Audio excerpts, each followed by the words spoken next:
in the book, man. I wasn't asleep, but I was. I was with Sam and one in their dream, man, but I'm not asleep. Am I? The king is waking. The king is waking. We've either got to wake him up completely or put him back to sleep. But where? But we don't know where it... The ravens know. The ravens know. The ravens know.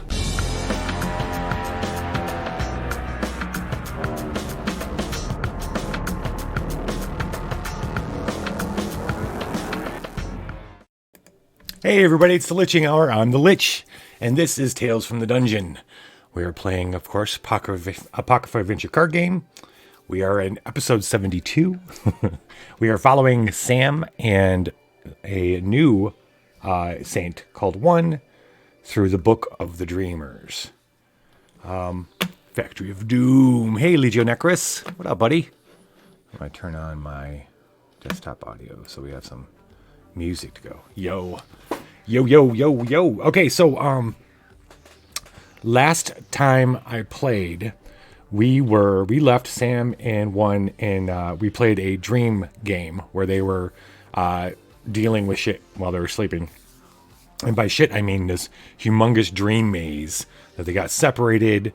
Looked pretty grim at some points, as it usually does. But then they found each other again towards the end in this a library, basically.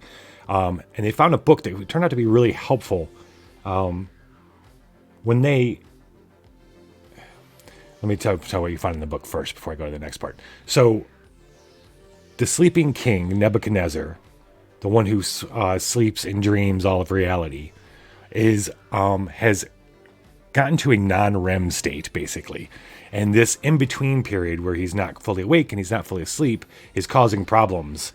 The reality is getting mixed up with his dreams, kind of tripping over each other's feet. And dreams are becoming real and real is becoming dreams. And it's causing a lot of problems. So they know that they need to find Nebuchadnezzar some way, shape, or form, and either put him fully back to sleep or wake him fully up. We're currently in Castle Rock, Maine, which I don't think is a real place, but it doesn't matter. We're playing a fictional game. Castle Rock, Maine, and they had a really bad experience in the library there before going to sleep and having this crazy thing. They get up the next morning, and they don't feel it feels different than every other time they've got awoken from one of these very vivid and almost real dreams. This time they didn't feel like they woke up. They had this. Sam had this nagging feeling, and even One, who is more of a construct of memories than an actual living fleshy being, even it was felt odd and different, and its memories seemed to be still. And then they took themselves a day to figure out whether or not they were actually still awake. I mean, awake in the real world or walking and dreaming. They still don't know completely. Well, this is what they figured out. They figured out that they're kind of half true on both counts. The mix up between dream and reality is getting so strong now, and they're so sensitive to it because they've been playing both sides, that they are kind of walking along the line at this point between the two states. They didn't know where to go from here. No idea where to go, where to look for Nebuchadnezzar, how to find him. Is it? They don't even know where to begin in real world, let alone in the dream world. Usually, when the saints get to this point, they just open up their minds and let the answer come, or clues or something's going to come to them. It always works. They just have to go, okay, they've reached a point where this is time to not necessarily just meditate, but to kind of empty themselves, just kind of open up to the world and see what comes. The clue came in the form of a news posting, which a lot of times it does. Sam was watching the TV, and or one was watching the TV while Sam went to get food. And in Boston, there have been reports of murders of people on the street. And, you know what? I should have looked this up before, but it'd be fun to look it up now. The murders have been starting to be sensationalized because they are very much like the murders of Spring Heel Jack. Hey, chill out corner. So Spring Heel Jack, he's an urban legend from the Victorian era in England. He's a terrifying, frightful appearance with diabolical physiognomy, clawed hands, eyes that resembled red balls of fire. One report claimed that beneath a black cloak, he wore a helmet and tight-fitting white garment like an oilskin. Many stories also mention a devil-like aspect. Others said he was tall and thin with the appearance of a gentleman. Several reports say he mentioned he could breathe out blue and white flames, and he wore metallic claws at his fingertip. Who is this guy? This guy's awesome. Did he actually kill people, though? That's the thing. Hold on. Or is he just...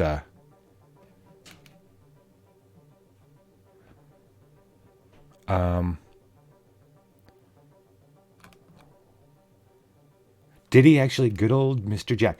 Well, it's not, is Spring Hill Jack? It's not Jack the Ripper.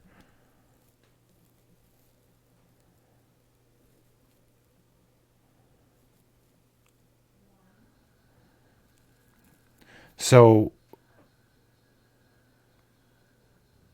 it doesn't really, I'm trying to read this as fast as I can.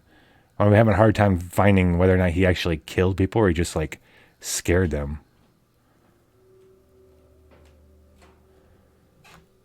You know? He did, okay, so he did attack people. Huh. So what we're going to say is the news has been sensationalizing this attacker who's clawed people. Cryptozoology? My original hobby? Hey, Plaid Weasel. Yeah, we're talking Spring Hill Jack. Was he an actual serial killer?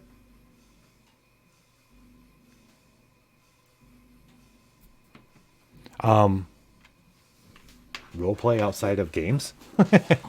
you mean like when I'm walking down the street? Okay, did he actually kill people though? Because I'm not seeing like the word serial killer in here.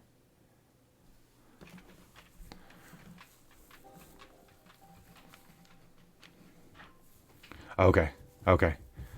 So women are being clawed. People are being assaulted in the Hyde Park district of Boston by a devilish man with eyes of balls of fire and claws and some reports horns. This odd news break was, just kind of jumped out at one. So when Sam got back, they watched the news some more and looked it up. And this had all started not long ago, about right when they come into Maine from Canada, around the time they saved the kids at the orphanage.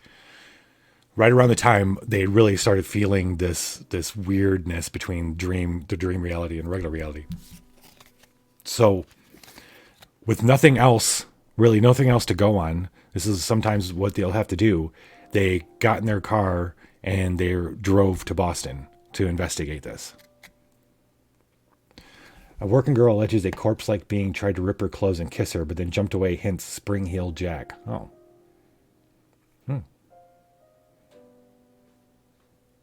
He didn't actually have spring heels, though. He didn't like jump really far or high or anything like that. Chill Out Corner, I do for videos.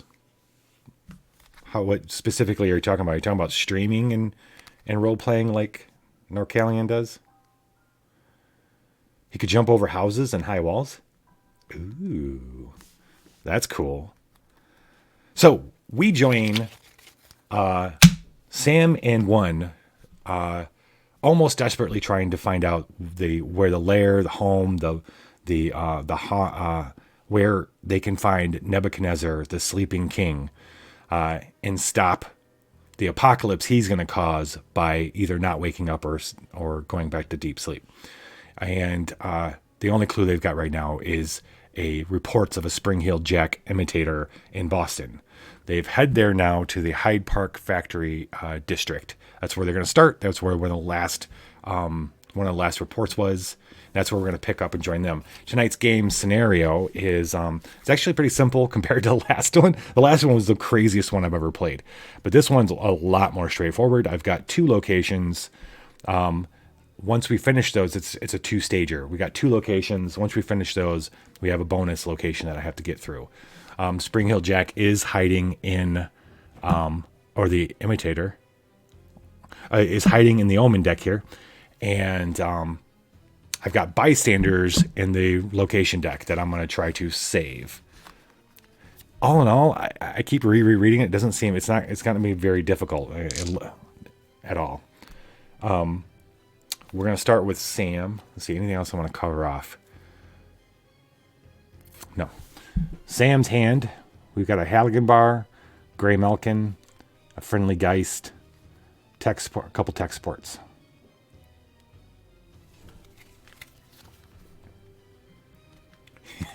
He did it before Assassin's Creed made it go. Or is he one of those assassins in that? Maybe he was one of those. Okay.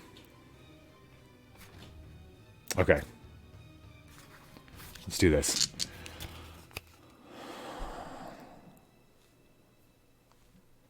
Let's do it. First omen of the night. It's night. We're going to start right out. Sam and 1 are looking for this fellow. Vaguely hoping he's the real deal. Not really sure. They're going to start out at night. A couple days later, walking around the Hyde Park Factory district. First omen of the night. The omen of doom, affliction. He doesn't have any other omens in his hand. Let's see, the factory. During the investigate phase, I raised the cost of tool gifts by 1. You're a tool. All right, here we go. Affliction. Suffer 1 body or rage damage. Damn it. I do have 2 body. I have 2 body cards, which means I have to lose body on one of these first. I'm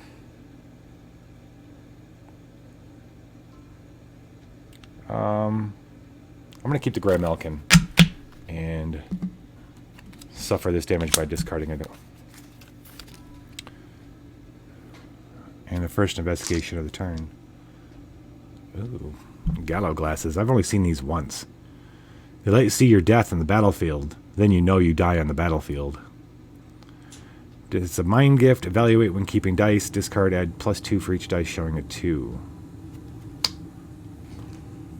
Alright, as I usually do with gifts, I'm going to roll first to see if I'm going to get it, and then I'll work it into the fiction. Sam's got 4 mind, so I'm rolling 4 dice there. He does have sense. Does he not? Yes, he does. Damn straight he does. Yes. Yeah, 1 is a walking collection of not mirrors, but memories. They're like little shards of glass that show different memories on them. They coalesce around him, sometimes making a shape. Sometimes, most of the time when he's out in public in the daylight, he'll form up around Sam and almost appear just kind of like thin dust, because he can make them bigger and smaller. But that's not a bad idea. 1 could flip all the mirrors to look like an attractive woman. I say mirrors, but they're more like screens. Alright, we got 5 dice. Let's see if Sam finds these Gallow Glasses. I need a 12 on 3 dice. Oh, that's that right there. I'm not playing any tools, so I don't have to raise the cost. Alright, that's 13.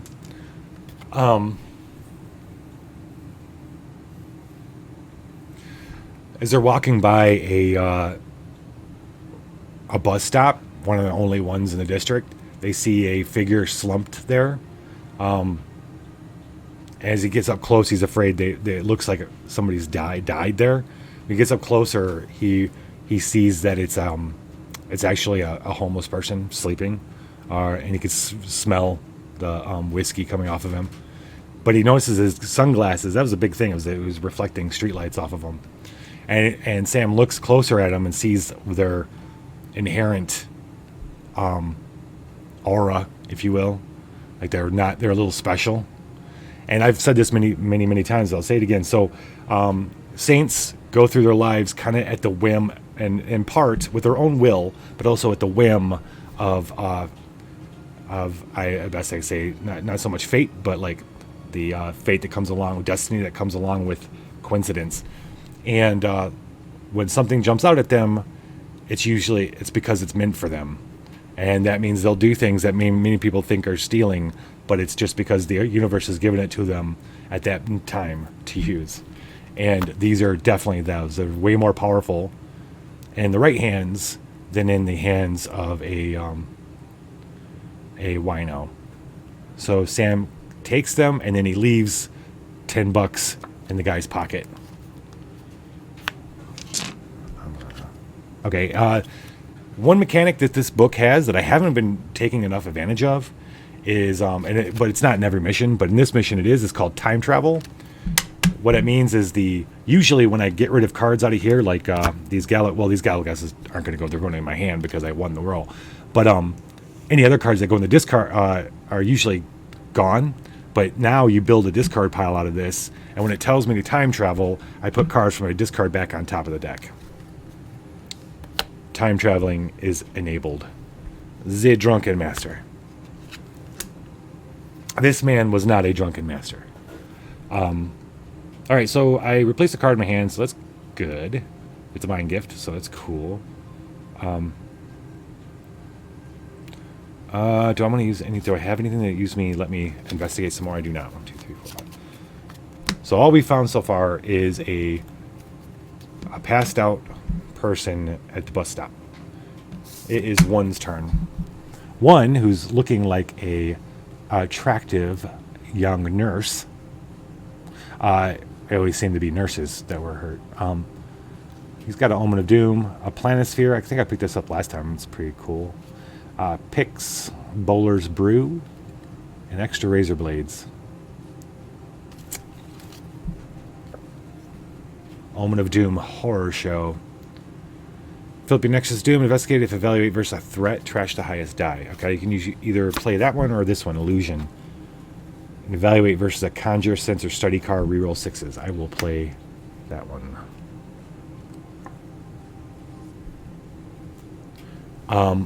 Up ahead, they see somebody hurrying to the bus stop. Now, what I'm supposed to be doing, this is a bystander.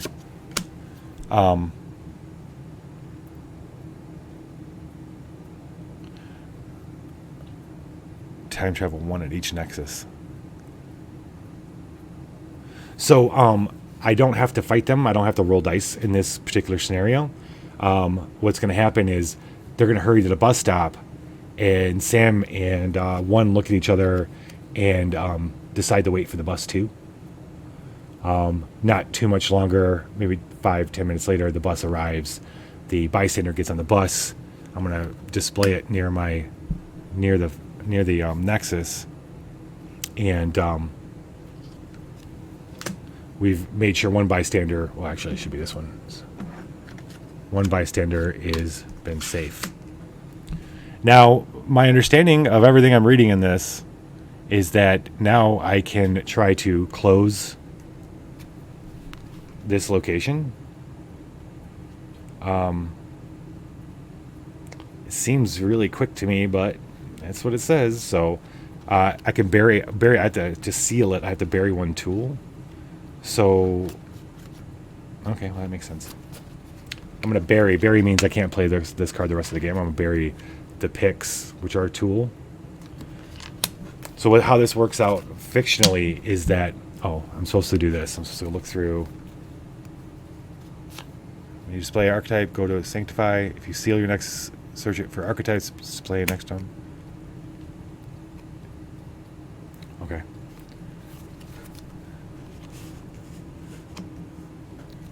Within 2 turns.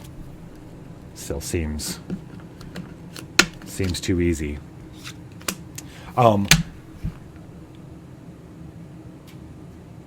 How do I lose this? Oh, hold on. Lose if any saint fades or you time out. Oh, I'm not going to time out. Yes, we're saving. Well, yes, we're saving them, and we're trying to track down Spring Hill Jack himself. After waiting for the bus to come and having that person get on the bus, they surprise. Well, it's not that huge of a surprise, but they don't get on the bus. They go walking. Not too long after, as they've kind of made their way south through the factory district, they only see one other person who they tail for a while to make sure they get wherever they're going out of there, and they do. And further south, I'm going to take liberty with this. Just further south is a Neponset River Reservoir district, or not so much district, but the reservoir. It's kind of a district. There's a lot of area to walk around. One of the reports had come from that area. There's a night shift getting out soon, or early shift, and they're going to go early shift coming in, so they're going to go down there and keep walking, and that's the power station.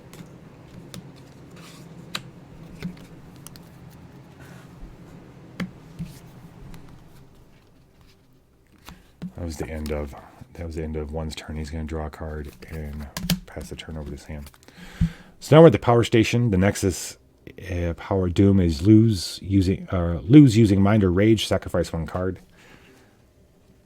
Sam's going to draw an Omen of Hope. So only Omen's got, so he's going to play it. If you have 7+ enduring fragments, 1, 2, 3, 4, 5, 6, 7, I sure do. I'm going to have to sacrifice that. Okay. Or stash it. Stash it means it goes back in the box and it doesn't come back out unless something else says it can. So that Omen. Basically what happens is I'm 72 games into this out of 90. Yeah, 90. And over time your pool of omens, the omens are predominantly doom. Because the Omens of Hope start getting stashed away. Okay, in confront, decrease your damage to 0. That's cool. Damn, dude. This is going to be a short night. Right away, as they get into the reservoir, what do I got to do to seal this? Damn. Huh. We are bumping into pretty much everybody. As we're walking in, we find right away there's cars, a little stream of cars coming in. So Sam and one follow the cars to rather large parking lots that sit outside the power station. And there happens to be a little bar across the street where the late shift people usually end up. We're gonna sacrifice the Halligan bar because it says sacrifice one card from your discard pile. This is the only one that Sam has. Sacrificing means it's gone forever. Hey, Father J.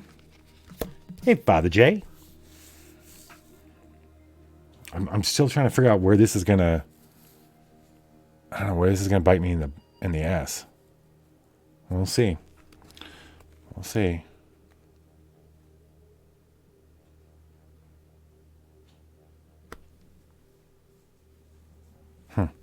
Okay. So that's minion there, and then I'm supposed to get the other one. I avoid that whole bit. Amazing as that. We stand outside the bar, waiting for the last of the late crew to get out of there and go drunkenly home. That's sweet. Where'd you get the arms from? Oh, I can see, can I? I am John. Right on. So, I gotta figure out how we're gonna make this switch. Because this is what's supposed to happen. This is what's going on right now. And now I gotta make the fictional, I gotta make it all come together.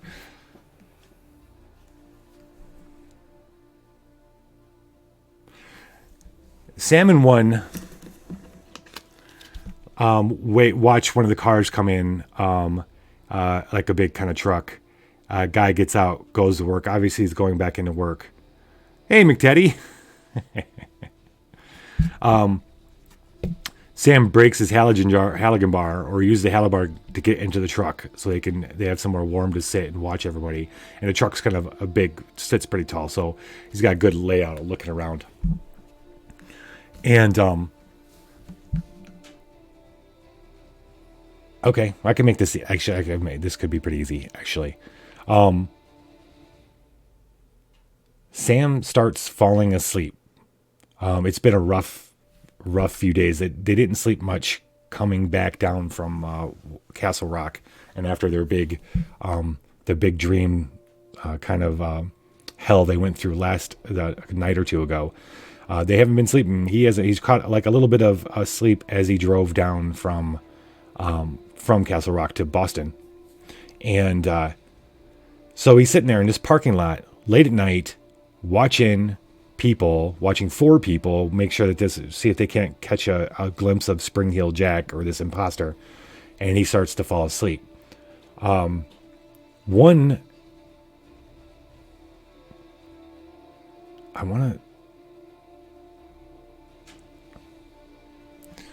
doesn't fall asleep necessarily. What one does is ride along in somebody else's dreams. It's kind of connected because one is a continuous stream of memories from all saints that have ever existed.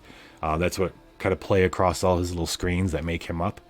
And so he kind of follows the river. And when he's with Sam, he'll follow his little tributary kind of thing. So when Sam falls asleep, one finds himself dreaming too. And then Sam comes awake, startles himself awake, and then nothing's going on, and then starts falling back asleep. And this back and forth, every time he wakes up, things are a little different outside. And then one time he wakes up and there's somebody outside in the front of the car.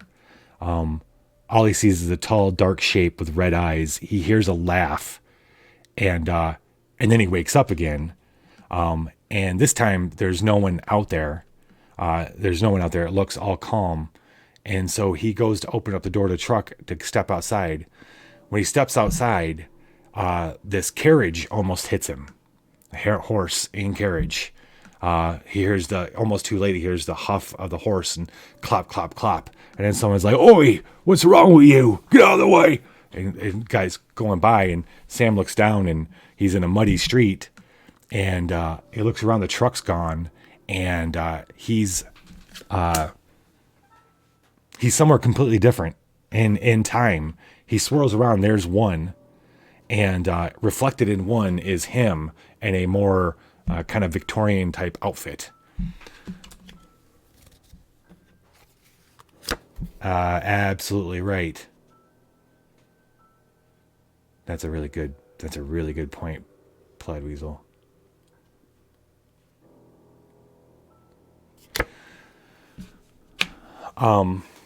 We are in 1880s Whitechapel. We step out of the truck and find ourselves in 1880s Whitechapel. Before Sam can freak out, one tells him that, and one pulls up. He pulls up okay, this is good. So he pulls up he goes all screen mirror for a second to show Sam what he looks like, and Sam is in a Victorian kind of thing, but he's not him. He's a different person in the reflection. Kind of like a quantum leap. Not so much quantum leap as it is they're like kind of like the Assassin's Creed kind of we're talking where they're kind of reliving or have been time traveled, reliving / somehow re-experiencing a moment of another saint from the past.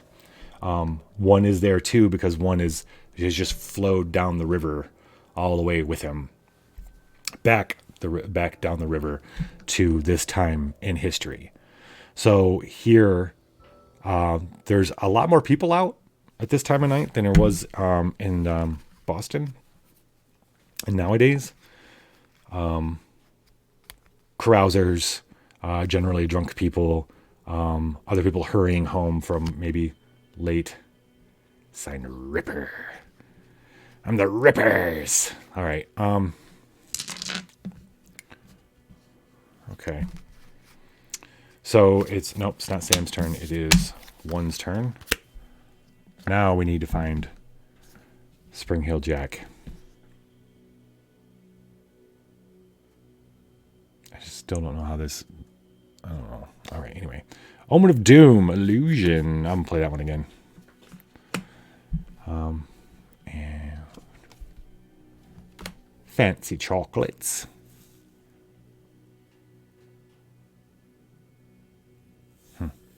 Fancy chocolates. Hey, mister. You want to buy some fancy chocolates? 4 pence. 8 for body. 11 for soul. This is not so good. He'll roll.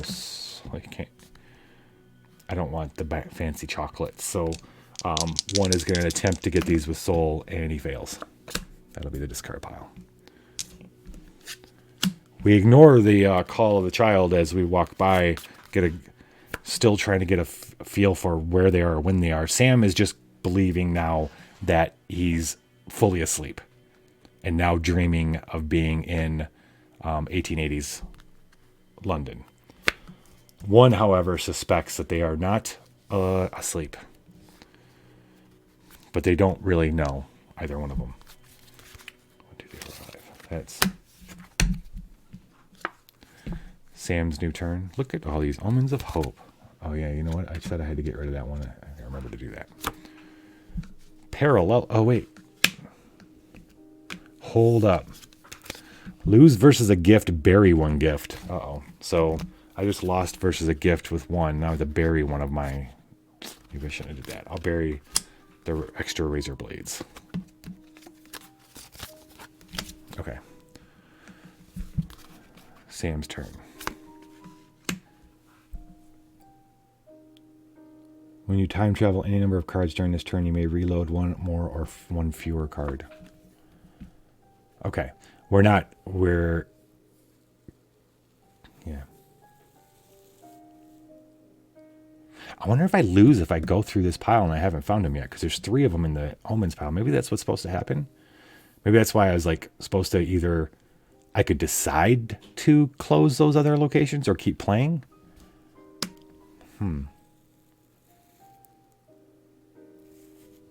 Hey, buddy.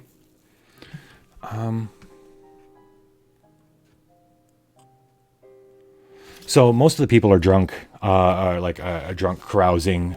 Some rough-looking dudes, some kids out there, obviously trying to scam.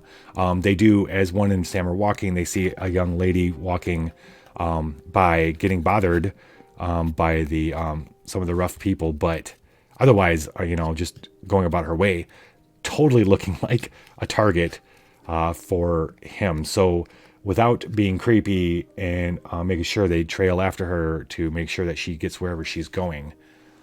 I'm not going to, however, seal this location because I think I would lose then, I think. So we're going to put this here. And I'm going to time travel, which means the fancy chocolates go back on top. Apparently. Right. Agreed. All right, that's Sam's turn. One's turn. When you time travel, number of cards that you may reload one or fewer card. I'm going to do one fewer card. Not put those fancy chocolates back on. Thank you. Thank you, parallelism. All right, Sam, one has pulled up an Omen of Doom.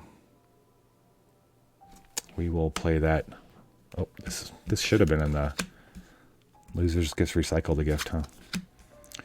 All right, Doom side.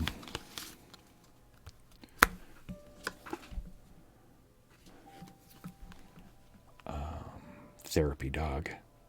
Losers gift, bury one gift. Okay. So we kind of need this dog. This is... One soul's not that great. His body's better than his soul, but 15 is a lot more than 12.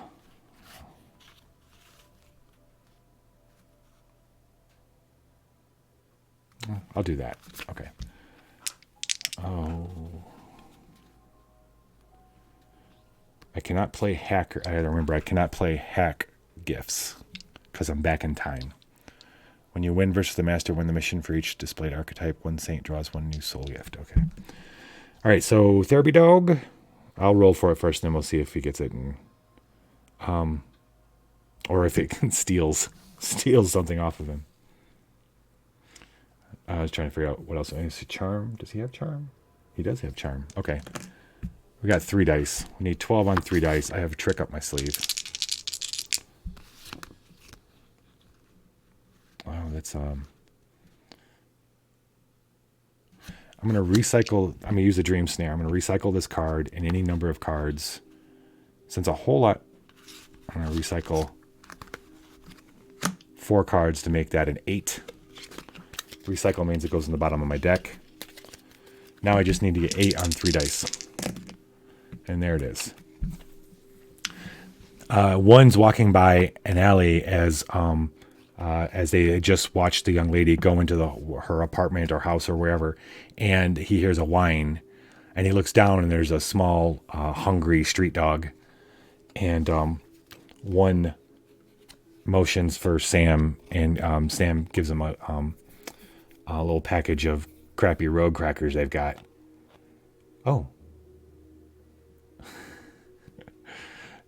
You want me to roll and try to murder the therapy dog? You're going to make me re-roll it? All right. Ha ha ha ha. Wait. Yeah. Ha ha. Nice try, McTeddy. So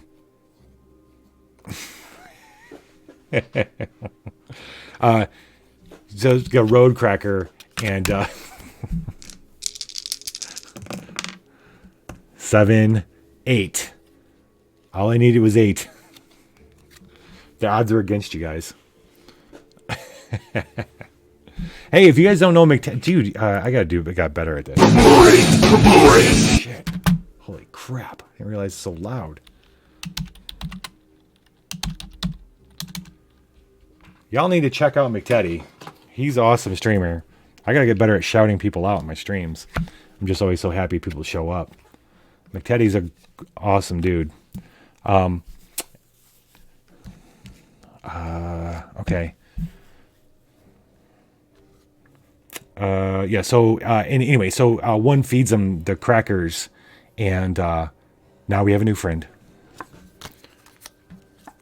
One's gonna 4, 5.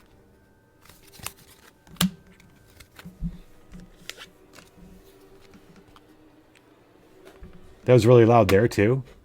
I wonder why. Why was it so loud? Desktop audio. What's up? Huh. Well, I'll tell you what, McTeddy, I'm 72 games in. Well, actually, because I'm more like 84 games in. And I'm not tired of it, which is weird because I get tired of things. All right, so Sam's turn. I don't think it'd be the same without me doing this, though. Like, creating the story as I go. I don't know if it'd be the same. I haven't played with any other people either, so I don't know what that's like either. The hell am I doing? I'm going to draw another Omen of Hope, apparently. You may dream share 2, then flip your Nexus to Hope and investigate it. All right, we're going to flip this to Hope. And dream sharing is a new mechanic in this chapter as well. Examine that number of cards from any Nexus deck. You may exchange any one gift, omen, or non-true threat with one new Dreamer's card of the same type. So I can look at these two. And then I can find a soul gift that is a Dreamer-specific book.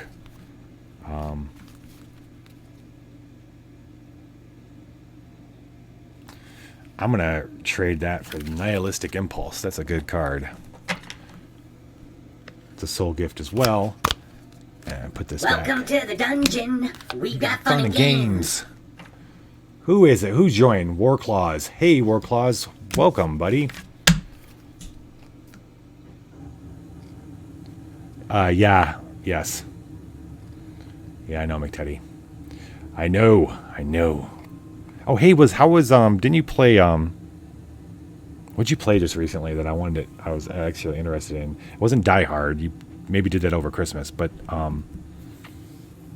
this is Ghostbusters. There's another one. Evening. We're Claus. We're playing Apocrypha Adventure Card Game. We're currently searching for Spring Hill Jack in 1880s London, Whitechapel. I've just dream shared, and now I'm going to pull up a card. It's an Omen of Doom. I pick it up immediately, and then I go like this, and I go, oh, look at this. Nihilistic Impulse. I think I might have screwed myself up, though. I think I might have screwed myself by moving too fast. I think. Yeah, you ever play Inspectors, Legionnaires? Inspectors is fun, too. Inspectors was one that they wrote to be Ghostbusters, but they didn't have the license, so it didn't get made. I remember the old school one, though. The old one. The West End make that? Unicornus Knights, Gears of War. Yeah, so maybe it was Ghostbusters I was thinking of. Right. I'm gonna use Soul. Who am I talking about? This is Sam. Sam's got 2 Soul. He's got 3. Okay, let's do Rage. So these cards are different, where I have to roll to first determine what I need to roll. Oh, shit. All right, so I need to roll a 17. I got to get a 17 on this roll. Sam has 3 Rage. Strike, Wicked. No. Dreaming, Surge, Strike, Conjure. No, he doesn't have any of those. So he has none of those skills. He can't use his hacking skills. Hacking cards. Okay. All right. So we're going to mutate. Mutation is a way to get help from your friend by allowing you to have rerolls. No, wait, I can't do Rage from 1. Damn. Okay. Well, we're in hope, so it's not going to be that big a deal. I can't even get 16 on 3 dice though.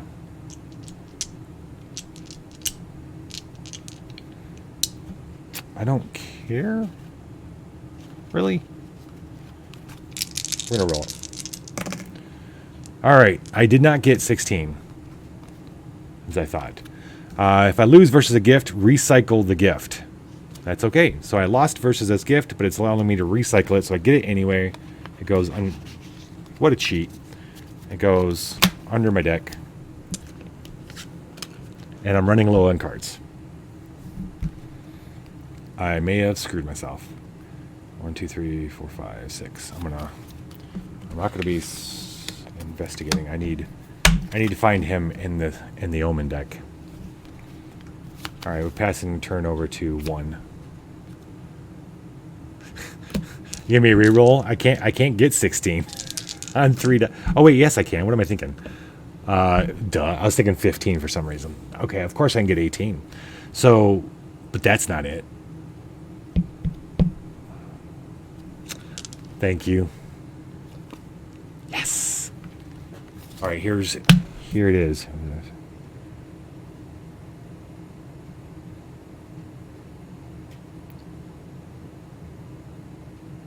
Okay. Okay. So, I just want to make sure I'm doing this right.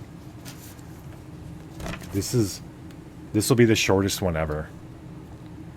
Maybe we should just build up the next one and do a double header. That's me assuming I'm going to win against him. Spring Hill Jack. You're just making friends all over the time and space, aren't you? They hear.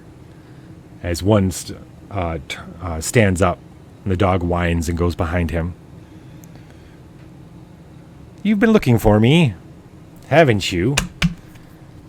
You've come a long way. Long way indeed. It's a tall man.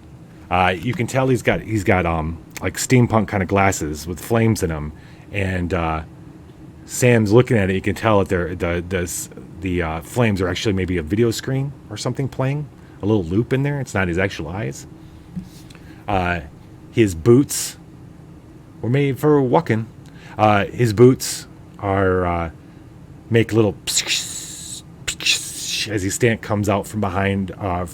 He was leaning up against the wall behind a collection of boxes and casks.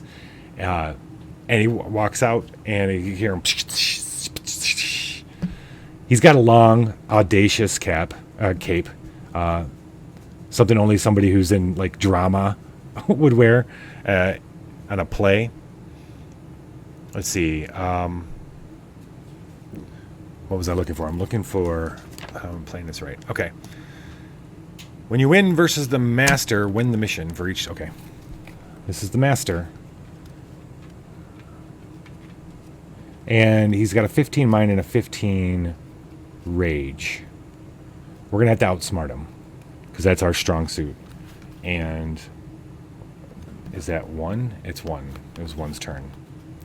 Sam, right? Or was it Sam's turn? I think it's Sam's turn, actually.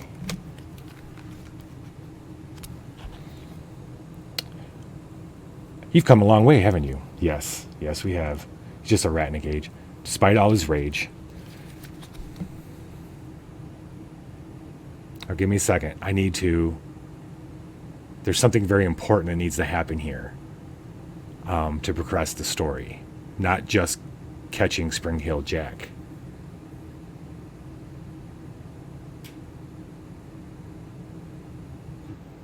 He's a gaunt-looking gentleman. Behind the goggles is it must be dirty or gelled, but gelled in. I don't know if you had the kind of materials that would make your hair stick up in weird angles. Either it doesn't wash very well, or he's not from this time period. His hair's spiky and shiny. He's dressed in Victorian garb, though, but the kind you'd find at a steampunk festival, not the kind necessarily you'd find in 1880s Whitechapel, which makes Sam immediately kind of feel like Sam's a pretty big nerd, and something's just not right. Doesn't feel like he's from this time period either. It's almost as if he's a dream version of Spring Hill Jack. Spring Hill Jack says to him. Jack says, "Are you feeling tired? Are you both feeling tired?" That's not the important thing I need to tell you, though. It's not what I need to tie together. Oh, there's an easy way. But who likes easy ways? Or dung. Yeah. Well, I was saying his is like shiny, like he's been using mousse or something to he looks like a very well done cosplayer. He's immaculate, no blood or anything or anything that would suggest any kind of violence.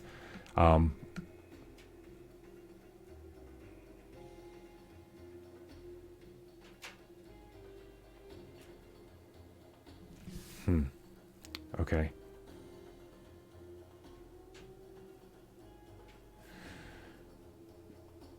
"Are you tired?" he says, as if reading Sam's mind. And Sam starts walking this way while one starts walking the other way. Spring Hill Jack smiles, knowing that they're circling him. He just walks towards the middle and then stops and follows Sam, watching him. He likes to talk. He begins pleading his case. "You know I'm a voyeur. I'm merely a voyeur of an experience that goes beyond time and realities. I found a niche, I found an opening, and I've taken it. I've caused no more trouble in your time than I've caused in any other time. We are both voyeurs of a sort, are we not?" Somehow he sees through Sam's other saint look. It's like he can look right at him. And then for a moment, if we saw through Spring Hill Jack's eyes, we would see Sam, and we wouldn't see the other memory of a saint. That's where the memory gets really tricky. And it was one showing him that memory that wasn't necessarily true, or wasn't, well, it wasn't true. It wasn't capital T true. What we need to do here. Ooh.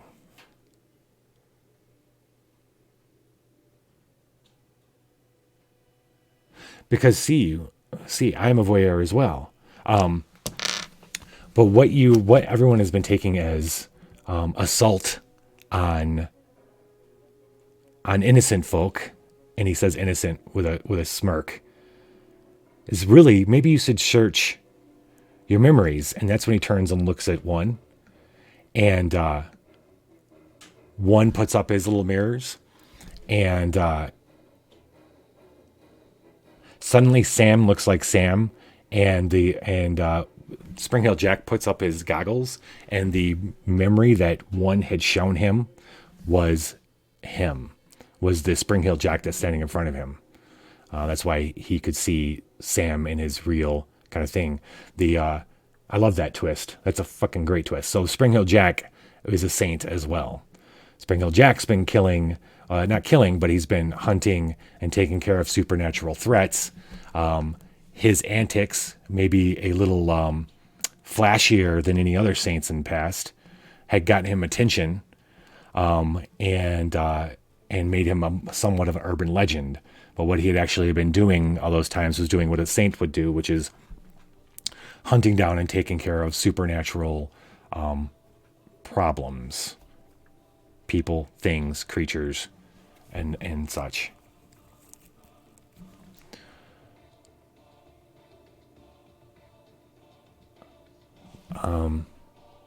Look, I know. Oh, okay. Spring Hill Jack says, I can only visit your reality. Let me tell you. Oh, let's get a drink. Would you have a drink with me before you attempt to do anything with me? And when Spring Hill Jack does that, he goes, he like snaps his finger, and the glow that all the saints have erupts off of his fingers a little bit. And then for Sam, he's like, okay, I don't know what's going on. It's all like, he doesn't, everything I just told you, the exposition I just told you about Spring Hill Jack, Sam doesn't necessarily know, but maybe one is playing it on his screens, as one is redirecting some memories that now he knows are there to the surface to kind of back up everything I was just saying. So they find themselves a few moments later in Spring Hill Jack's apartment, where he's going to be, we're going to have to still roll here. We have to roll to see if, what I'm going to do is see, this roll isn't going to be to defeat Spring Hill Jack, but it's going to be for Sam to be able to comprehend what's going on and not fight. So we need a 15. And then we'll wrap this up with the conversation that they're about to have, because there's something important that Spring Hill Jack needs to tell them. Let's do, he's got a 4 mind, and his study is 1. And then, can't use those two, but what is, ooh, ally. Tell me I have an ally. I do. Sweet. All right, I got this enduring fragments where, it's oddly enough called the mirror. I can, when I assemble using mind, I can sacrifice 1 ally gift to add 2 mind dice. I'm sacrificing this tech support ally to get 2 more dice. And then I want to mutate this, which makes a lot of sense fictionally too. 1 is going to be playing the memories that he's got of Spring Hill Jack doing the things that are more saint-like to help this roll. I got to mutate the card though, which means I got to roll first, find out which mutation 1. Son of a bitch. Okay, it's going to be swarming. Son of a bitch. Okay, now I got to roll 1 die. Tell me I got anything for this shit. Do I have anything for mutations? No? Of course not. 5. Terminate. Confront a copy of this threat. You son of a... I hate this. I hate that card. I hate that card so much. Okay, look. Both... Uh-oh. Wait, which one are we rerolling?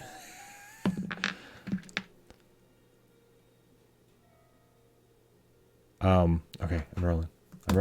Five again. Well, here's the thing. That's not sabotage. The only one I could roll that was going to be good is the 6.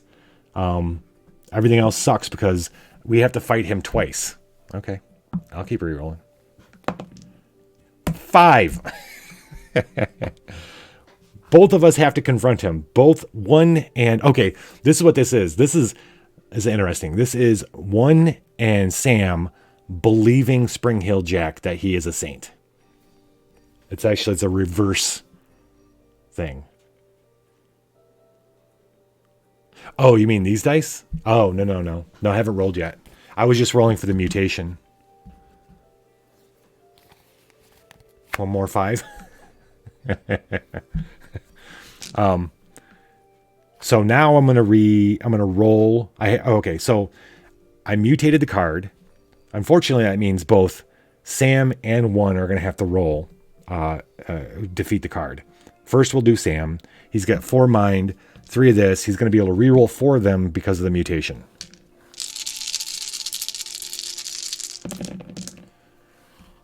Okay, so Shiza. So I do need 1 here.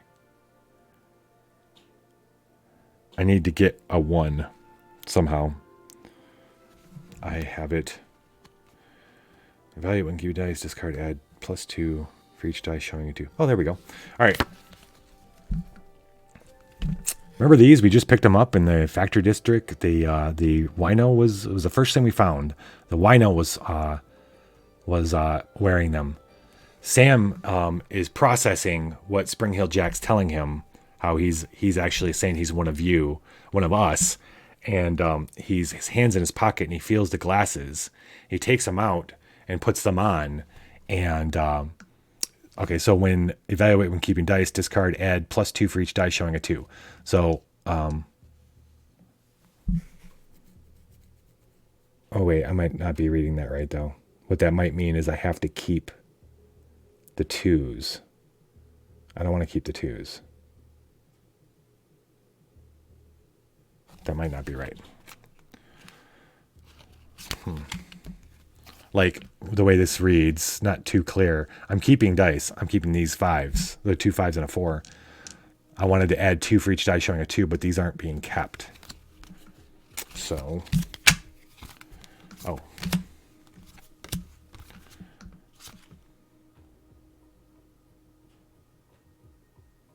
That's a symbol. Shit, ladies and gentlemen, I need 1. I need 1 1. I know I must have.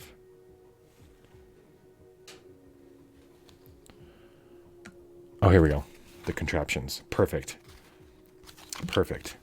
All right, I can do this. This enduring fragment allows me to sacrifice 1 tool or golem gift. This is a tool gift, tech support. It's tool and golem, actually. And lower the cost of this by 1. That's all I need.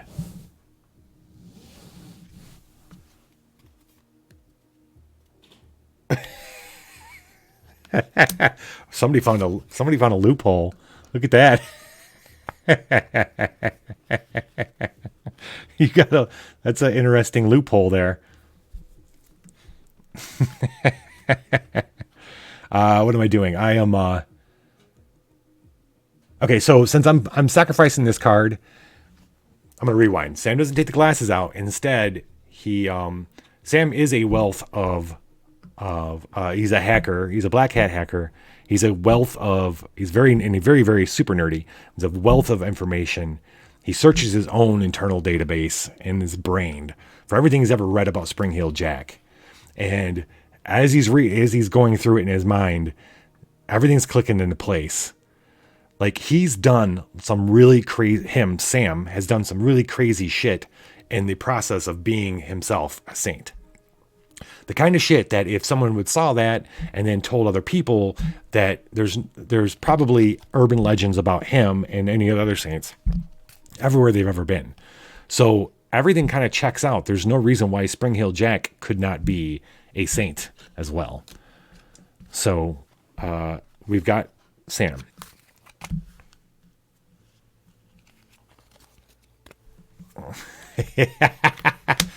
That's a really good point. Yeah, I think it's hilarious. Go ahead, you can re-roll it. But you can't re-roll a re-roll. I can't use hack cards. I can't, but I didn't technically use it. I sacrificed it for this power. And this is an enduring fragment, which are kind of like how you level your deck up. You have 8 slots where you can put these in. You get them at the end of missions, and they give you special powers, level up powers. So I didn't use this. I discarded it I sacrificed it for this power. Thanks for keeping me honest, though. Oh God, you got a 19 too. Can't re-roll a re-roll. He's already had one re-roll. If he spends the money to do it again, he can re-roll. Yeah, you can't. It's no re-rolling. You can't re-roll a re-roll. That's just common sense. All right. Okay, so Sam searches himself, searches his feelings. He knows it to be true. And now he's like, okay. Meanwhile, one is still processing, going through the memories, one's trying to find the memories. It knows that if Spring Hill Jack is indeed a saint, it will have a memory of him. So we're gonna roll. One also has 4 mind dice. One doesn't have study though. He can sacrifice. Does he have an ally? One is gonna sacrifice his therapy dog to add 2 more mind dice to it. I'll try to work that into the fiction too. 15, so close. See, now you can have McTeddy reroll.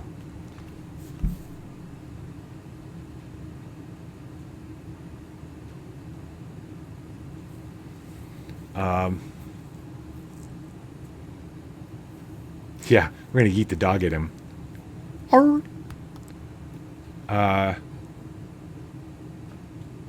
The dog turns out to be on his side. He's my dog. What else am I doing? There was something else I could. Yes, nihilistic impulse. Screw it.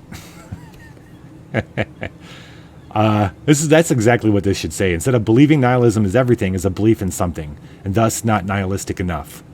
Gotcha. I just say screw it. All right. A symbol versus a threat. Discard this.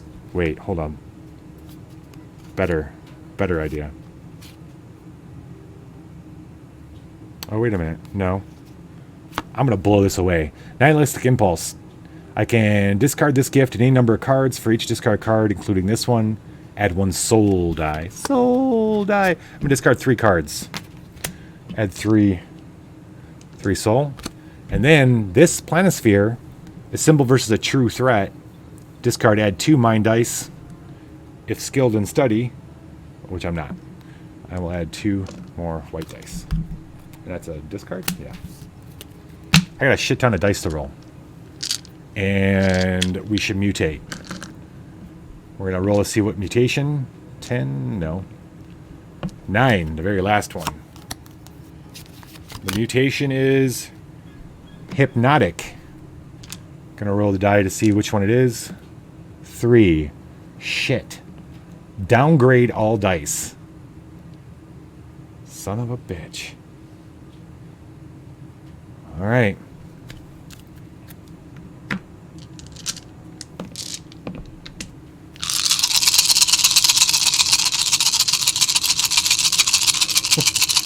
Which one are we re-rolling? The mutation? I will re-roll the mutation. And I got a 3 again. What the hell? I think I have that one burning too. 1. That's worse. 1 is worse. Keep 1 fewer die. So that means I only get to keep 2 dice. Shit. Thank you. God. No! No. You got another Legion Eckers. All right. I'm not going to roll that die anymore. That die can suck it.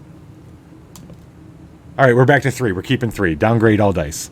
Downgrade means go from, 5 to 4, 6 to 5, that kind of thing. All right, let's roll all these dice. Yeah, laugh it up. Laugh it up. Okay, I had to downgrade all dice, though, so that's 4, 4, and 4. Great. So I got to figure out how to get 3. I can re-roll. Okay, so these are the best dice I have right now. I can re-roll 4 of them. I need 6s. Is what I need. All right, I'll keep these. Not that they're worth much. There's my 6s. Okay, so that's 5. 5. I'm right. Oh, yeah, I'm 4. That's the best dice. I'm right where I was with Sam. He's almost got it. He's almost got that last. He needs a 1. Oh, does he have a... He does not have a tool or golem gift. So he cannot use that. No. He doesn't have a death, damn it. I can't do that. Downgrade.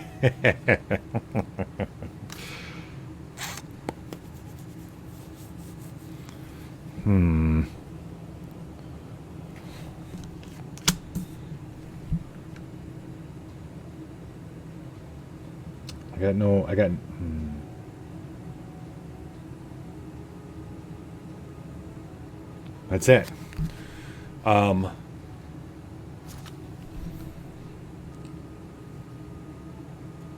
One is not buying it.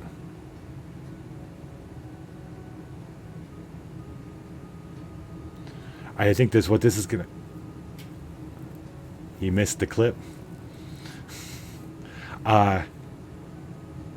So what's gonna happen is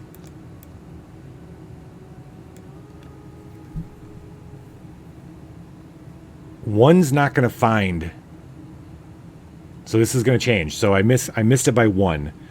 Sam is like wants to believe. 1 cannot find a memory of Spring Hill Jack's. He cannot sync with him at all.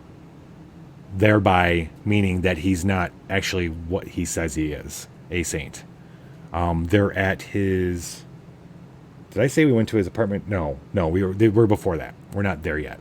This is still on the street because we got to roll to figure out if they believe him in order to go back to his apartment. They're not going to do that because 1 doesn't find a memory. 1 flips all his little screens over to show a sad face, and then a red line through it. And Sam sees that behind Spring Hill Jack, and Spring Hill Jack looks over and goes, "Oh well," and then throws down a bomb. Smoke like erupts all around them, and as Sam and 1 come out of the cloud, stumbling out of the cloud, the dog had gone running. Spring Hill Jack is nowhere to be seen.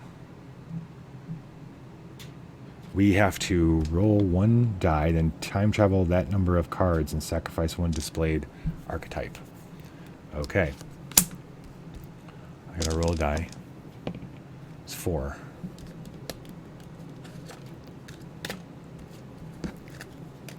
It doesn't matter. There's literally only 1. So what screwed us was that I shouldn't have mutated with this swarming. I fucking hate that card so much. I hate it. Hate it. It's like, here you can get 4 rerolls, but you have to fight it twice. It's such a, And I lost one of the minions, the bystanders. So here we are. 1, 2, 3. That was Sam's turn. He's going to draw up to 5. One really blew his load on that. 1, 2. One doesn't actually. It's one's turn. He has no cards. One is going to pull out an Omen of Doom Deviltree. He's going to pass his turn, and so he can draw up to 5. 3, 4, 5.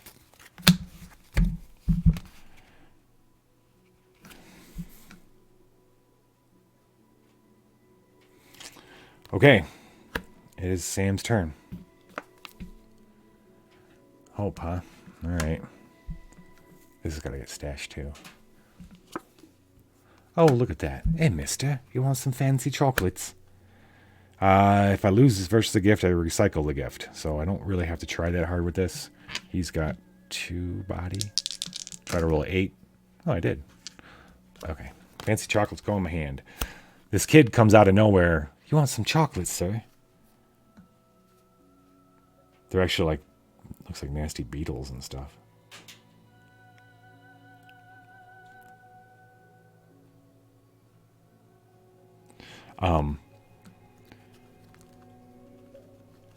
Sam's not really, why would you take the chocolates?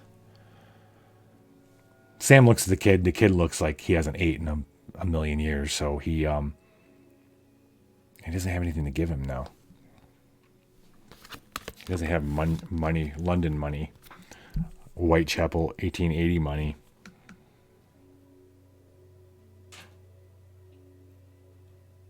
Take it, it's yours. And the kid runs away. Fine. That's gotta go. Okay. That really sucked. Back to 1. There are 3 of these guys in there. Was I supposed to shuffle him back in? I think it was. Let me shuffle him back in. There's still 3 in here.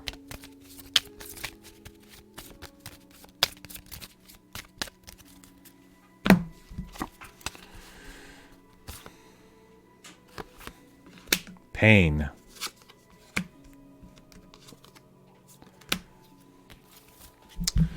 After they're done coughing in the smoke, and the kid gives him the chocolates, which he takes because, like I said earlier, like coincidence is a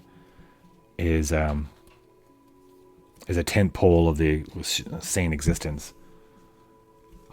They're scrambling to look around to where he might have disappeared to. There's only one alley. The street they're on ends at an alley. As they go into the alley thinking he might have slipped into the darkness there, Sam starts feeling the really familiar cold feeling of being near something from the other side. Not the dream side, the other side. He does not yet know if it is it could be something, or it could be a weak part in the fabric. That's what that cold, you never can tell if it's the cold, if it's the weak part that he needs to seal, or if it's actually something that's already come through. We're going to roll mind. I haven't figured that shiz out. It's 4. He doesn't have conjure. Wait, this isn't Sam. This is 1. Good. 1 starts feeling, although 1 doesn't feel the cold. What happens is involuntarily the memory flow through him will start flipping through to all these times that saints have gotten this same feeling. So he feels it in that way. He has 4 mind as well, though. He does have 1 conjure, though, so that's cool. I'm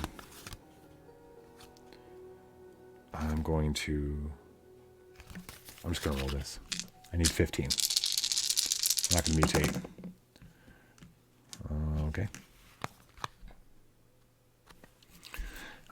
Best I've got right now is 13. Why did I not mutate? Can Sam help?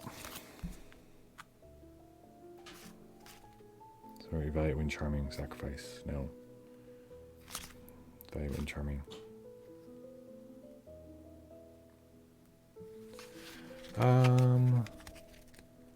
4, 9, 10, 11, 12, 13. Nope, that's not gonna work either. Damn, I'm gonna falter. All right, this is my one chance to make up for this roll. 12. Oh, wait, it's 12.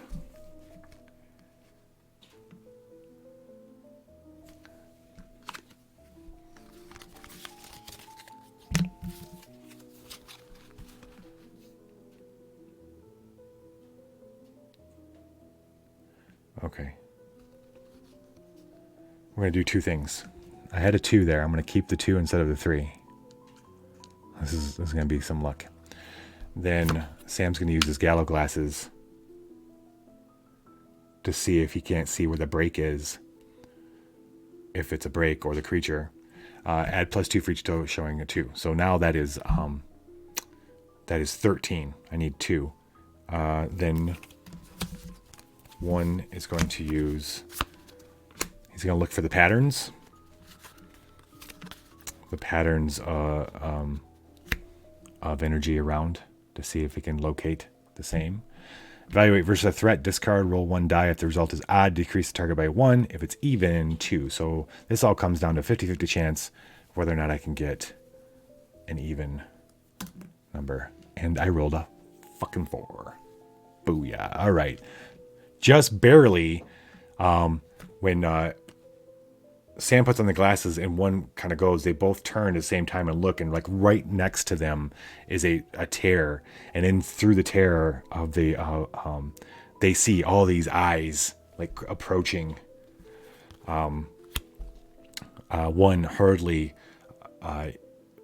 summons memories of all the saints using the glow in them in order to project his glow. The glow seals up the tear in the fabric of reality before all the eyes come through. This is a discard here and a discard here. When Dream Share 3, 1, 2, 3. So I can pick a dream book.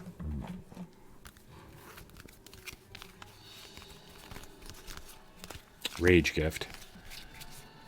Jade statue. This is 1.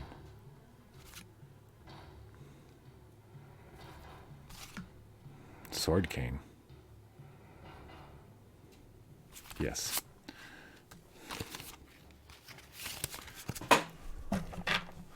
Okay. We're going to replace this pink taser with a cool sword cane, and then the mind one.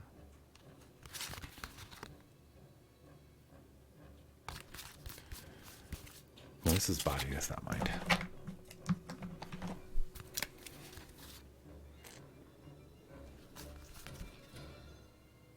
What the hell? Okay. No.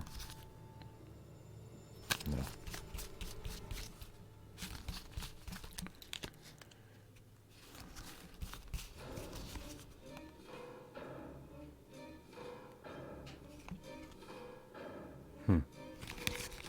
Okay.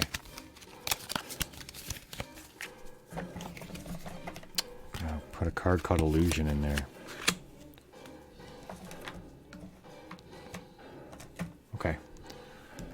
Let's go back like this.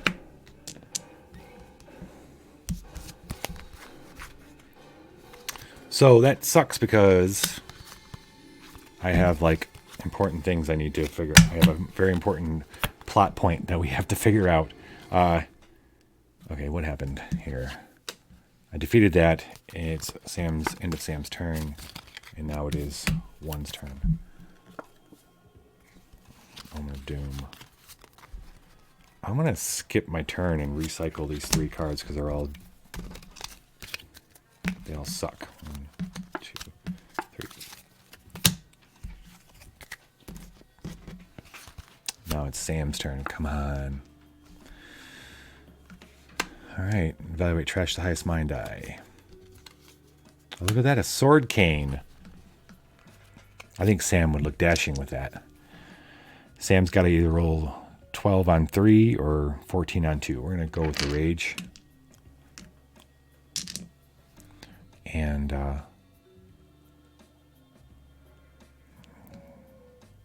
he doesn't have strike.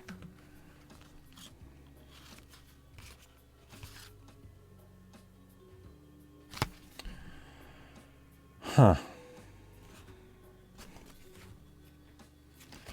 So this is what's going to happen here. This is a great card too. It's a tool card, but it's not a hat card. Good. And I bury it. Oh no. I don't bury it. Okay, good. Integrating ray. All right, so as they are looking through that, they see the tear in the fabric of reality, and they close it before more supernatural beings come through, and they continue down the alley, and up ahead, they hear a step and like heavy breathing, and then Sam swears he hears a hiss that he heard from Spring Heel Jack's shoes, and so out comes the integrating ray, and he shoots. We were going to roll. Okay, so this is a symbol of sacrifice. Add 1 die for each unused virtue. So this, and this, and this. And it is a tool, strike, conjure, strike. I don't have any extra that I can use. I have resist. This is not resist. Neither one of them is. So boo on you. All right, well, I'm rolling all these. Try to get this cane. And this gets... discarded is what it gets. Okay.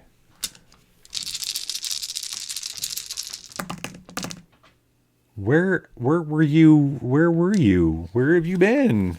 I love you, sixes. I love you. Where have you been? Sam is going to look quite dashing with this cool sword cane. He hears a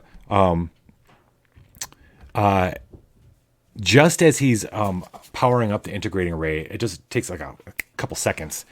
And there's a flash of light right before it fires. And in the flash of light, he sees this very drunk older gentleman up against the wall. And he just manages to pull over just a bit. And the wall explodes beside the guy. He goes, "Ooh, oof, oh, oh, oh," and he goes running off down the aisle, down the alley, dropping his fancy cane. Sam runs up to grab the cane to run after the gentleman. But the cane feels warm and too warm in his hand. He looks down and you can see how it comes apart. There's a glowing blade. He's like, okay, this is, thank you, universe, this is now mine. If he finds the gentleman again, he'll leave some money in his pocket. Whose money did I leave it? Oh, that was the bum in Boston, so that was okay. There's no money we can leave in this place.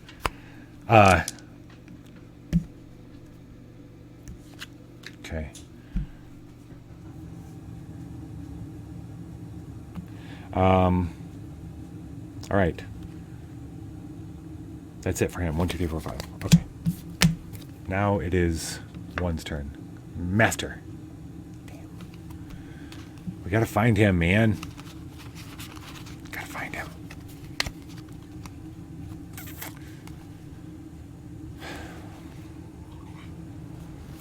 Moment of Doom Poverty. If it's a gift, trash the highest die. It is a gift. I'm gonna try to grab it. There are no explicit rules on what's to happen, I don't think. I'm 70 games in, and there's not any real explicit, I don't think, rules for if I run out of locations. It's not the same as timing out, or maybe it is. I don't think this one's working out that well.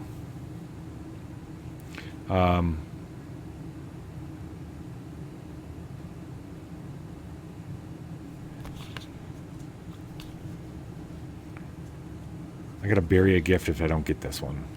I should, you know what? For support, I'm gonna sacrifice this to heal 3. Yeah, 3. Drink a cup of coffee. I took one took a 5-hour energy drink that he had in his pocket.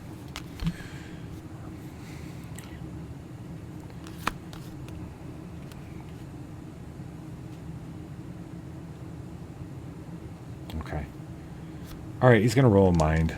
He's going to have to trash the highest die. He has Conjure of 1. Right, yep.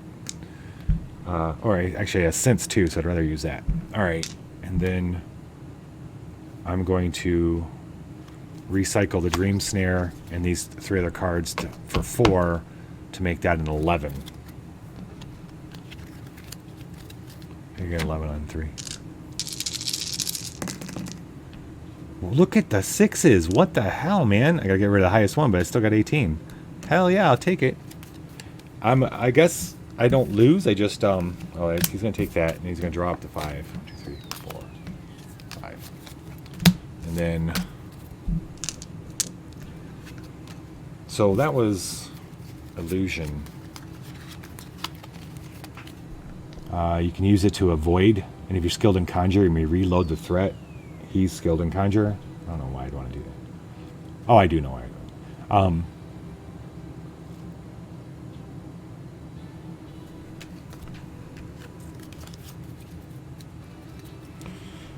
While one is still running through memories, riding the waves, backwards, going upstream, trying down upstream to try to find if there's still any memories of Spring Hill Jack or a saint who dealt with him.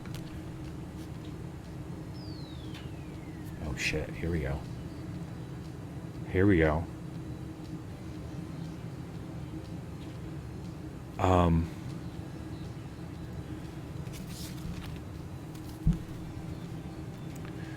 One, like I said, so the whole time they were walking down searching for Spring Hill Jack, seeing where he might have run off to in the alleyways, one has been going upstream, meaning back in the past through all the memories that are like the huge river of all the saints, looking for one, the same time period, and then 2, the things of Spring Hill Jack.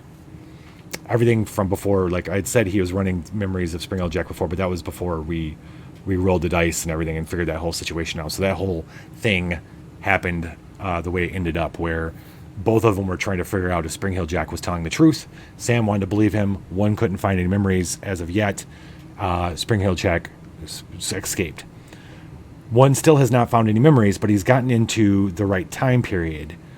And as he's going through it, he keeps seeing the visions of the memories of this one particular saint that keep popping up. And he's kind of narrowed in on that saint, thinking that might be the one who may have dealt with Spring Hill Jack. Except that he finds to gain this power here, this illusion, he sees a memory. He kind of plays through a memory of this saint, particular saint, going into an alley, facing some kind of going into the alley, and as it's going into the alley, a dark alley, all these ravens come flying out, and the saint had done this cool kind of move to totally evade, evade the ravens.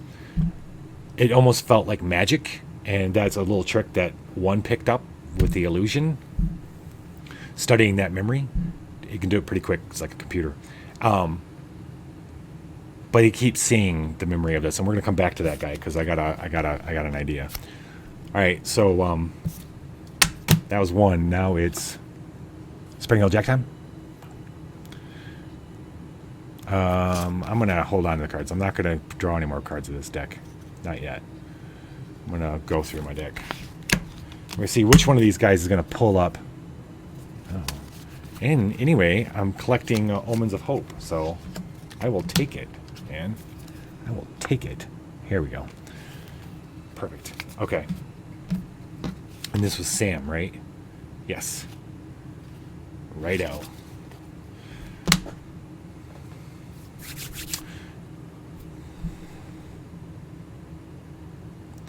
Sam almost shot the old man. The old man went running. Meanwhile, one is flipping through memories. Sam hears a snicker from behind. You almost killed that old chap.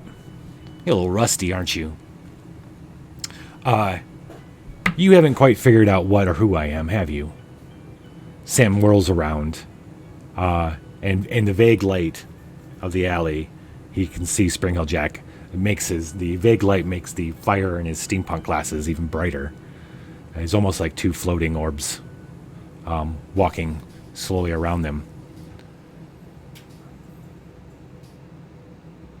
You see, I'm not from this time or your time or any time. I'm a dream. I'm a dream from our Lord, the dear King Nebuchadnezzar. Our dear sleeping king, he says. I'm a wonderful figment of our dear sleeping kings. Our dear sleeping king. Where is Nebuchadnezzar? Sam says. Spring Hill Jack laughs, and I wish this was one's turn. I really wish this, but it's okay. They both have the same amount of. Yeah, this is going to be them together, because one's going to hit on something because he's still going through memories, while Spring Hill Jack and Sam are bantering back and forth. Spring Hill Jack is enjoying being able to say he's actually a dream figure, just to try to fuck with Sam's mind some more. Kind of teasing out Sam's need, knowing Spring Hill Jack knows that Nebuchadnezzar's in this weird dream state where he's not quite awake yet, and is causing trouble. But that allows Spring Hill Jack to jump between times and be free. He's loving it. It's a playground. And a playground of all time. The biggest playground of all time. And while Sam's trying to get him to tell him where Nebuchadnezzar is, and Spring Hill Jack's playing with him like a cat and a mouse, one's flipping through memory still, and he's following that one. He almost gets a little obsessed with it. He's like, the one who had walked in the alley with the ravens, that same one had met an old, there was a memory meeting this old wizened figure out deep in the forest and killing him, and then some kind of taking some kind of substance from him. And as he's going through, he sees this man, this saint goes through this transformation of sorts. And he can only see it through his eyes, so he's going through the memories, and he doesn't get the emotional impact of the memories either, like what's going on in their heads. He's just seeing through their eyes, basically.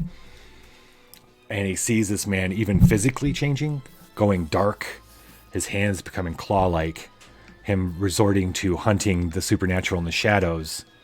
And then at one point he sees this shadow on a wall with reflected by torchlight of this like winged bird, he's like the man stretches his wings. The saint stretches his large wings and reflected on the wall.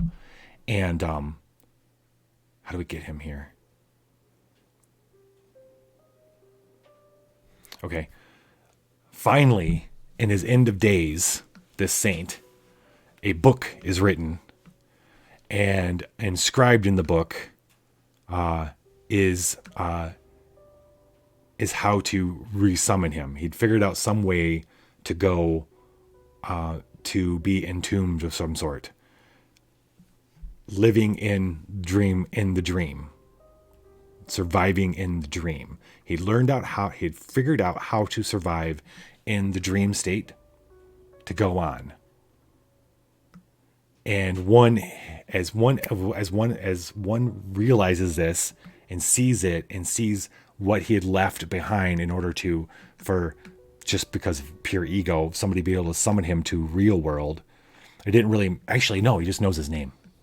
He knows his name. And that's all he needs. Knowing that the lines between the dream world and reality are kind of weird right now, enough to allow Spring Hill Jack to move between time. One calls out. Let's throw one more memory in there.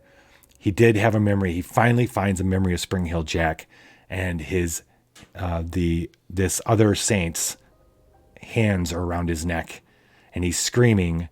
And then when one turns to look at Spring Hill Jack, he sees there's a scarf around his neck. where if he would reveal his scarf, you'd see claw marks. One calls out the name. And Spring Hill Jack, and he says it aloud, with voices all from his little screens, yelling out the name of the saint. And Spring Hill Jack turns, and he's scared. He's like, who? What did you just say? Who did you? What did you? And he starts looking around, and there's a flurry, a flutter. And did you hear that?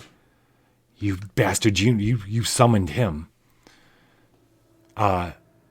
Spring Hill Jack looks like he's about to jump. Actually, he bends down a little bit, and then you hear the as he goes to jump up out of the alley, up until on top of a building. When they hear this like crunch, and then its body falls back down on the ground. I'm telling all this like I've already won the roll. Fuck. Okay, so rewind just a tiny bit. I got to roll to see if this is going to work the way I want it to. If we're going to roll to see if one finds the name of the Raven King. And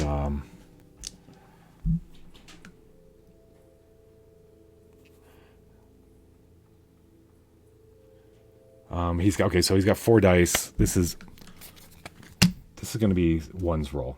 We're not going to mutate because fuck that. A symbol. We're going to death gaze this sucker. You're a bastard.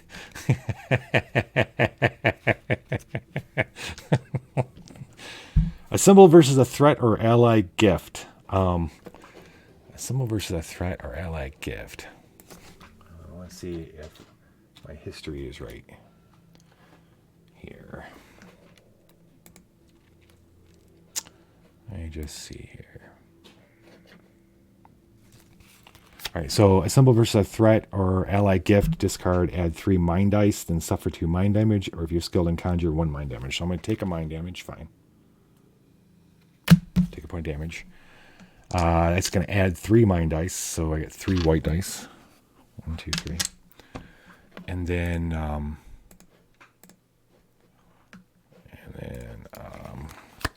I got this sucker. A symbol versus a true threat, discard, add 2 mind dice.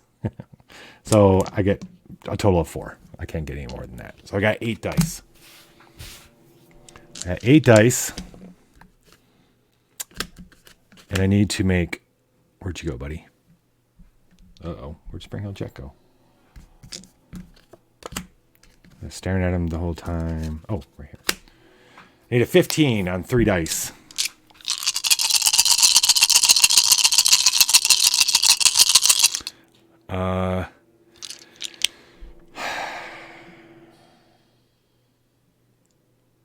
Gosh, I really want to mutate. I want to be able to re-roll. Let's see what mutation it would be. 6. 1, 2, 3, 4, 5, 6. Unseen. All right, let's roll. 1. Fuck. Evaluate. Keep the lowest die.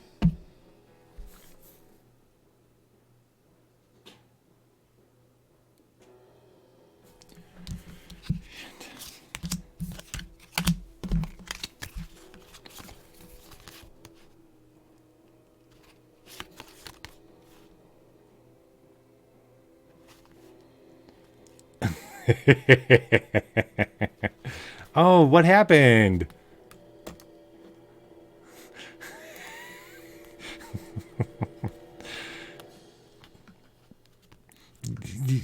Hi, Zero Stary.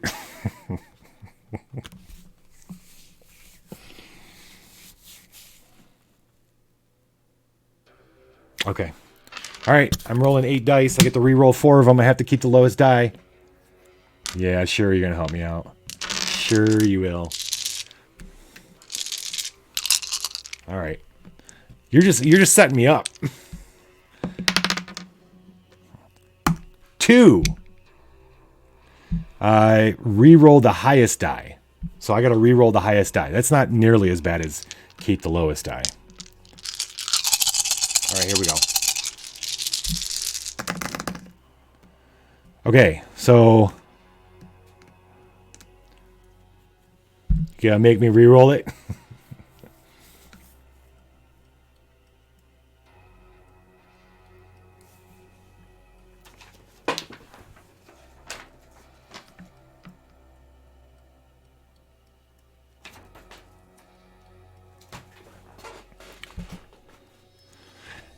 You consider it strongly awesome. 16 is what I need. Spring Hill Jack tries to jump up out of the alleyway, and they hear a rustling, and then suddenly Spring Hill Jack's body falls, splam, and he gets up and he's enraged. And out of the shadows above them, a figure lands, a figure with deep black feathers and a raven head, but a man's body. And when it opens its mouth, when it looks at Sam and one, it speaks through its eyes to them. Which one of you summoned me? One flips up little pictures of him, of his memories himself. The Raven King studies that for a little while.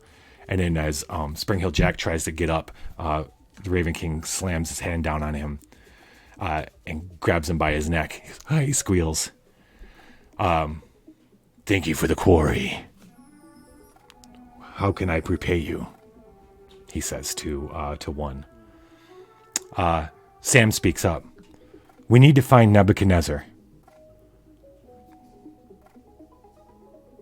That's a bigger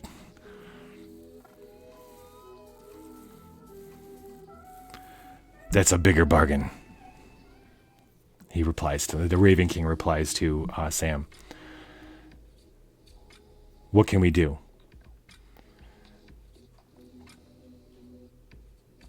The convergence of reality and dream have caused problems for the Raven King in his own kingdom within the dream.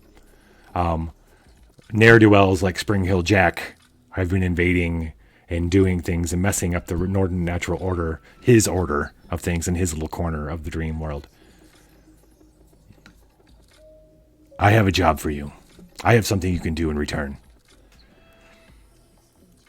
With that,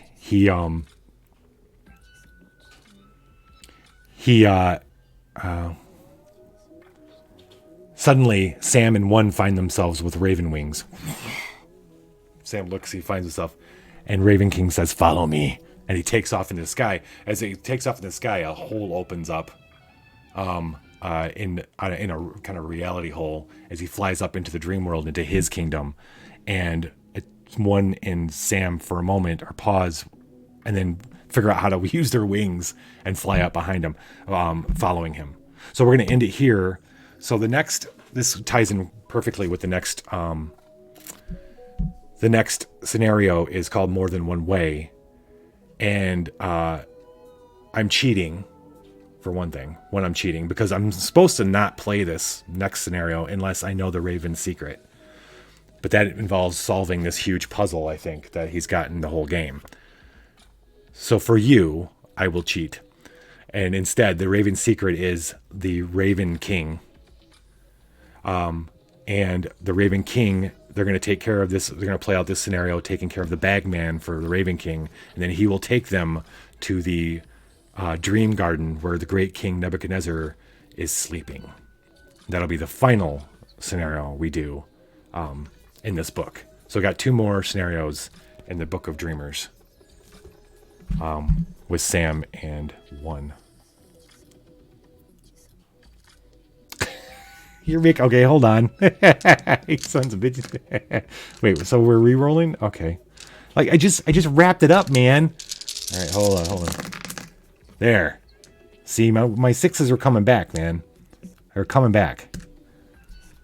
I was warming up this whole game. Sometimes I start out really hot, sometimes not so much.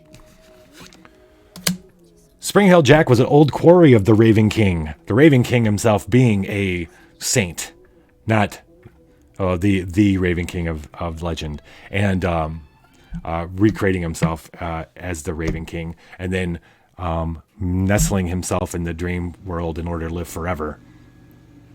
Sam and one summoned him back in order to, and the way they did it was by one finding the memories of the Raven King in the Saint Memory River, called him back, gave him his ancient quarry, accepted a bargain in order to have access to the Dream Garden to deal with Nebuchadnezzar.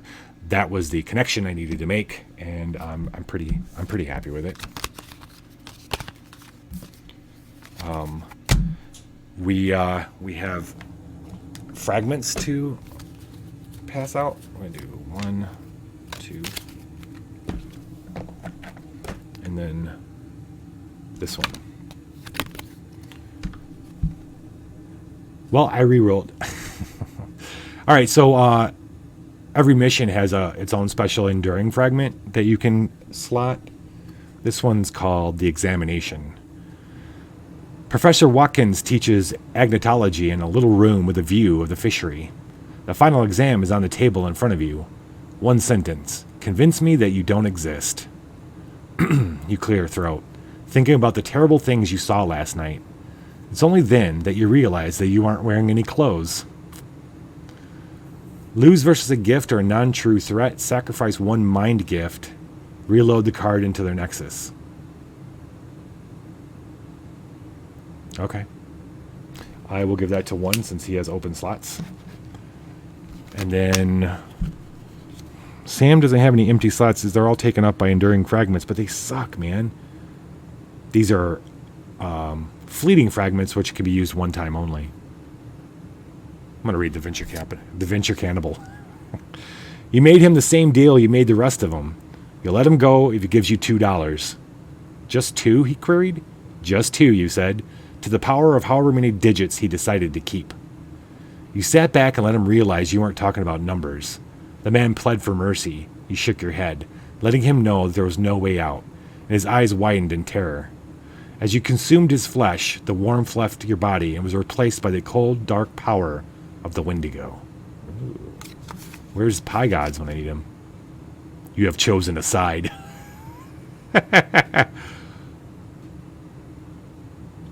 Huh. I don't even remember. Where'd that come from? That came from the Deathless. I've chosen a side. Well, I'm not choosing either one of those. You can piss off with that. That's okay. All right, thanks everybody. That was actually I'm really glad I love the idea of Spring Hill Jack being a saint. It ended up being a cool way for him to try to trick them. It would have been really cool if I'd succeeded in that role. I think it'd have been cool if he had been one. I don't know if I would have figured out the whole Raven King connection then, but it probably would have been some other way to connect the story and bring the story together. Thanks guys for joining me. I'm getting back into doing this every Monday night until I finish it. I've only got 17 more to go. Yeah, well, I'm starting a little earlier, McTeddy, because usually it would be 12:48 right now because I was starting at 11. So it's not so late, That's good. Let's send some goodwill out in the world and send you guys to go say hi. Send some goodwill and a gelatinous cube icon emote.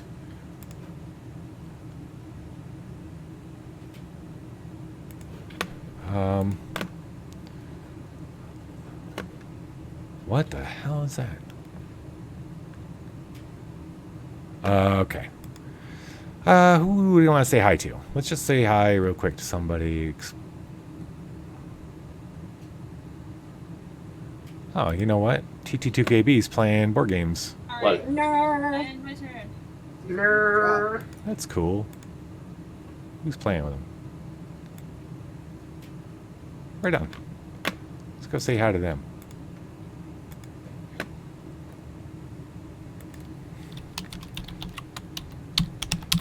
Zero Theory and Legio Necrus, if you guys haven't given Dick Teddy a follow, do so. Dungeon Bump.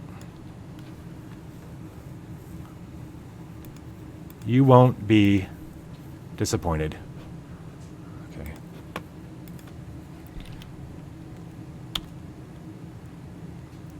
You know, McTeddy, I'm still planning on going to Vietnam. I had to get through January. January was like a big deal right now. And once I'm through January, then I can start planning special things. Oh yeah, for sure.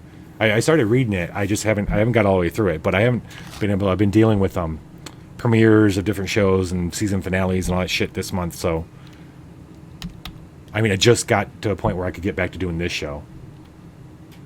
Yeah, beginning of the year kind of stuff. TT2.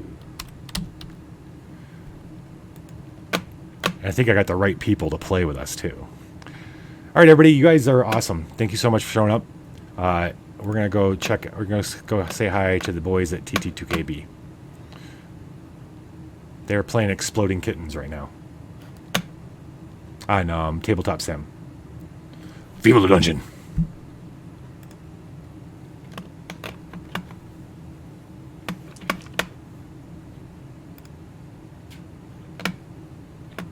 Hand without it detonating. So somebody may have one of those. Hey, Liching Hours here with 5 viewers. Welcome. We're playing Exploding Kittens. Currently, you're staring. Yeah, definitely. See what you were up to. Also, get in on it. We were all saying the word wackadoodle earlier, and we were having a little game going of defining wackadoodle, but not the correct definition. So go ahead and just put whatever you think it might be. Wait, so I have a question. Yes. If that card exists, this says relocate all excellent kids to the top of the drum pile. That does not necessarily mean all the cards that are in all the excellent kids in the drum pile. I took it to